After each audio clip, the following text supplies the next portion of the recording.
5,000+ রোগী সুস্থ হয়েছেন ডক্টর SM সারোয়ার স্যারের চিকিৎসায়। এই বিশ্বখ্যাত ক্যান্সার গবেষক তার অভিনব হোমিও চিকিৎসার মাধ্যমে অসংখ্য রোগীকে নতুনভাবে বাঁচতে সাহায্য করেছেন। যে রোগীরা একসময় বাঁচার আশা হারিয়ে ফেলেছিলেন তারা আজ সম্পূর্ণ সুস্থ জীবনযাপন করছেন। ডক্টর সারোয়ার স্যারের গবেষণাভিত্তিক চিকিৎসা কঠিনতম ক্যান্সারকেও পরাজিত করেছেন।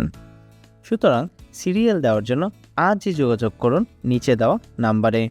ডক্টর সারোয়ার স্যার রোগী দেখেন শনিবার থেকে সোমবার ঢাকা পল্টন এবং মঙ্গলবার থেকে বৃহস্পতিবার হবিগঞ্জ, সকাল 10টা থেকে সন্ধ্যা 6টা পর্যন্ত। সুতরাং ক্যান্সার হলে অ্যান্সার নেই, এই কথার ভিত্তি নেই। সবাই ভালো থাকবেন। আল্লাহ হাফেজ।